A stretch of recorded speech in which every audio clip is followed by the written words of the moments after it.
This is our Speed Bomber training tool. This is a great tool to build strength along the entire arc of your swing and to lay foundation for more speed. The tool has a unique construction. The part that you hold is stiff. This part is flexible, and this is what creates the dragging load that helps you feel your body and the tool load and unload. So we're going to show you the basic drills for the Speed Bomber, and they will enable you once again to build strength throughout the entire arc of your swing. One caution, you do not hit the ground with a Speed Bomber. If this part here barely brushes the grass or the ground, that's fine, but don't thump it into the ground. Do not untie the rope on either end. These knots are tied in the manner that you are supposed to use it.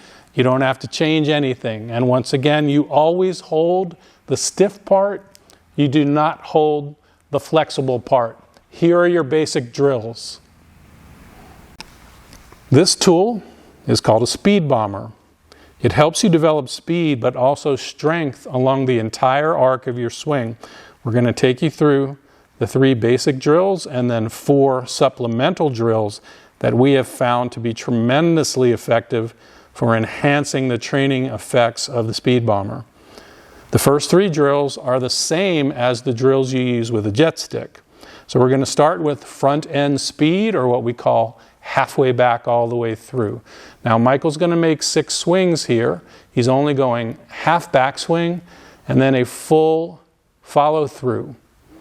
All right, 6 reps. He's going to work progressively up to 100% speed on the last couple of reps.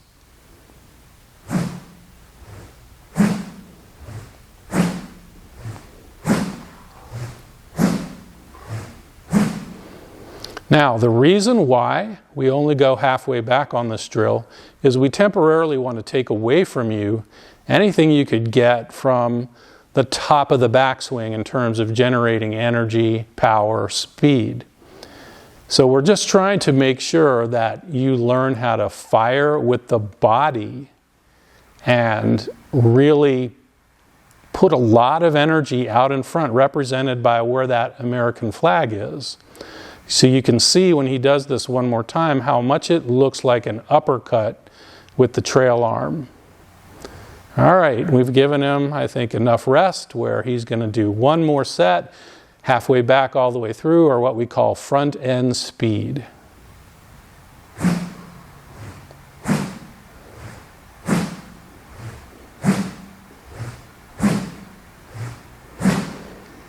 Now, a Speed Bomber is heavier than a jet stick. You can't swing it quite as fast. But the beauty of the tool is it's not possible to swing a Speed Bomber on a poor path. It only works on what you would call a shallow from the inside path. Very, very efficient tool at eliminating wasted motion in the swing. If you consider that American flag to be his destination, he's going to it on the shortest, most direct route. There's no extra or wasted motion. All right, drill number 2. This is extremely physically taxing. It's called two-way speed. It's a short, very fast move. We want you to learn it at half speed. And you can take as many as 3, 4, even 5 weeks to work up to full speed on this drill, because physically it is probably the most taxing thing that we do in Mach 3. Okay, he's going to try to create equal speed in both directions with a body-driven motion. 6 reps. Half speed.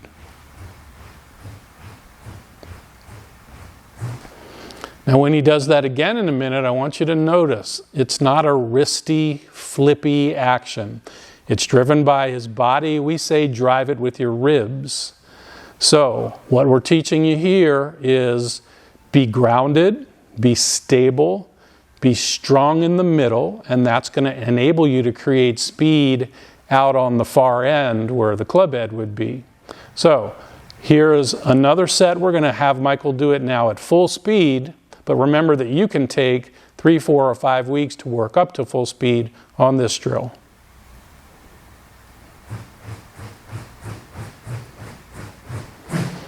That exercise is going to challenge your balance, it's going to challenge your stability, and it's going to challenge your ability to connect your body to the ground and give yourself a good center for creating speed and power. The third basic speed bomber drill is the full driver swing. There are no technical thoughts. You are not thinking anything about how to swing. You're going to feel yourself letting yourself be faster out in front. So we've never asked a golfer to swing harder. What we want is for you to allow yourself to be effortlessly faster. And when you watch Michael do this, please note there is no downward driving of energy. There's no such thing as down in Mach 3. Everything is up, and way past the ball. All right, full driver swing, he's going to go 80%, 90%, and 4 at 100%, or even what might feel like 110%.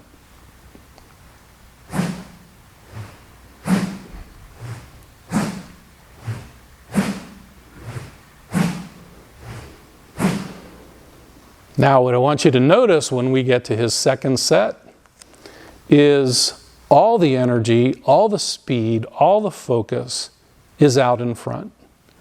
It's very, very important for you to understand that Mach 3 is all about how you feel past the ball.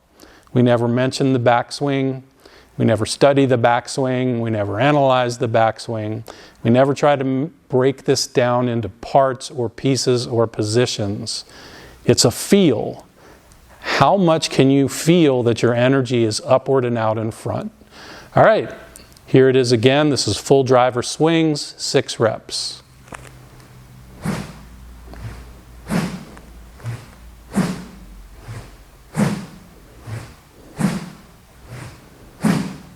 There you go. That's speed bomber, full driver swing.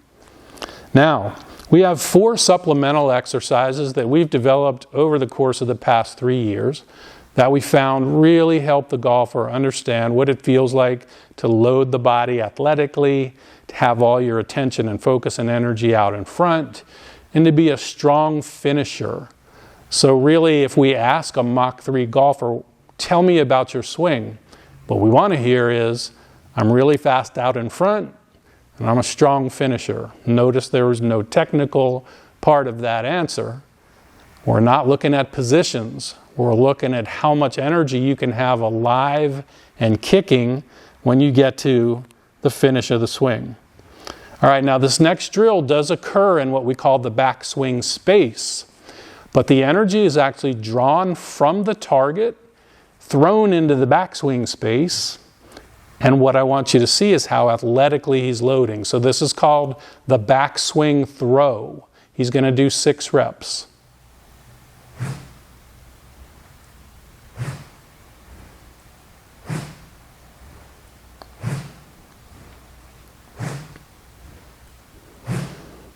What you'll notice in a backswing throw is he always starts by pointing at the target. And we're literally going to pull energy from there. Now, when he pauses right there, look how athletically loaded he is. So this is a perfect drill for golfers who make weak, narrow, flimsy backswings and don't actually load the body. All right, we're going to have him rest for a few seconds here so that he can be at top performance. And we're going to do one more set of 6 reps of the backswing throw. You're throwing energy into the backswing space and then pausing before you simply return to where you're pointing at the target again. All right, 6 reps, backswing throw.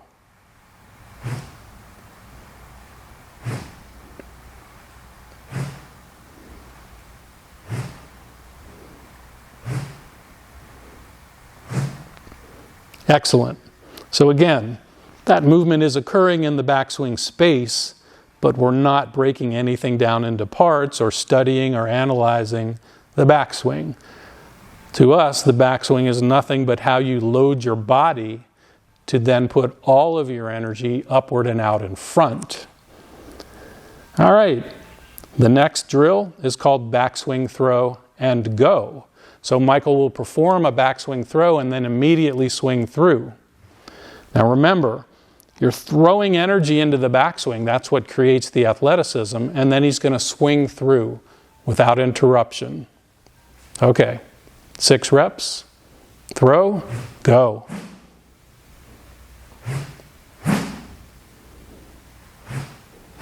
This is perfect. Throw, go. Throw, go. He's got one more. Throw, go. All right, take a rest. And what I want you to notice, once again, is that every one of those repetitions begins with you pointing at the target. All of Mach 3 is about the target. Pull energy from it, direct energy to it. That creates a very simple, very direct, very efficient path. We don't want to break it down. We don't want to analyze it. We don't want to think that there are positions. We want to feel the entire motion as a whole without intellectualizing any of the parts. One more set of the backswing, throw, and go.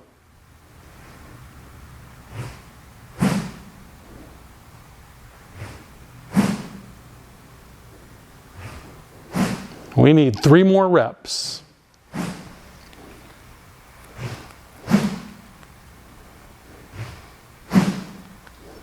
All right. Before we go to the next drill, we'll let Michael catch his breath. There are 2 more drills we're going to do, the first of which is called a step and swing. Now, you can probably tell by now that a speed bomber, if you're doing all of these drills, it is a self-contained workout, and it's no piece of cake. The way that that tool flexes creates a drag load. We call it a drag load because you can really feel how the tool and your body loads and unloads. And this is a pretty strenuous workout, and that's why we want you to give yourself 45, 60, even as much as 90 seconds in between each of these drills. All right, a step and swing is a lot like a baseball swing. By the way, when you hold a speed bomber, you always have a choice. You can hold it with your golfer's grip, or you can hold it with a baseball grip. If you're using one of the heavier versions of the speed bomber with a thicker handle, a baseball grip is an excellent choice. But you do have the option to go either way. All right, now watch this. This is called step and swing, 6 reps.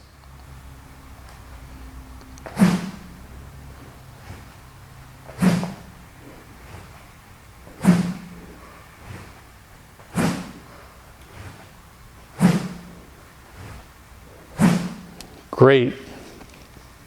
All right, now, as Michael rests, what I want you to notice about what you just saw is that it's very fluid and there's no wasted motion. He's not waving the implement around in strange ways or making odd movements because it's all directed at the area represented by that American flag. He's just going to that point on the most direct route. So there's no strange movements, no wasted motion going on. The reason the baseball step and swing is so good is because it really enhances the feeling of how you load your body. He's going to do 6 more reps.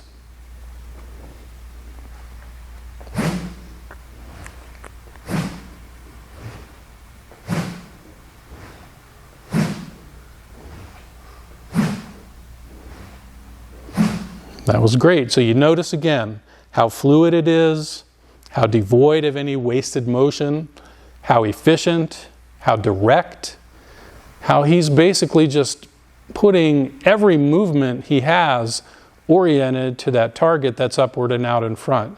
There's no down in Mach 3, everything's up. Now, obviously the ball is on the ground when you're hitting a shot, so the club head does have to travel down, but it will without you driving your energy down, because as he orients his body to go upward at that American flag, the trail side drops and that sends the club head down. But you don't have to or want to drive your energy down. This is like an uppercut punch, and unless your opponent is about 3 inches tall, when you throw an uppercut, you're directing all your energy upward. All right, here we have the final speed bomber drill. This is waist high, knee high, ankle high swings. Let's have him do 3 swings at each of those heights. There's waist high. Here comes knee high.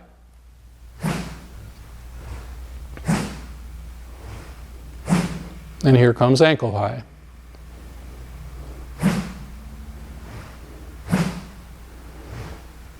And again, you have your choice of a golfer's grip or a baseball grip when you do this. Now, while Michael is waiting to do the second set, we're going to turn him so that he's swinging toward the black wall. I want you to see this viewpoint here. Why do we do this drill? It's because the real-life game of golf is played on uneven surfaces. So if we could identify for Michael his optimal swing plane, if we thought that was important, we want to train 18 inches above and below that. That way, when he encounters an uphill, downhill, side hill lie, an awkward stance, he is trained in multiple different paths. So he's not going to have any trouble at all hitting good solid shots from those various awkward or uneven lies. All right, so watch from this angle. 3 reps, waist high, knee high, ankle high.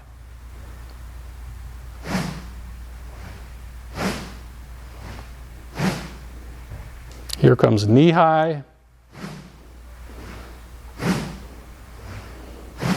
And here comes ankle high.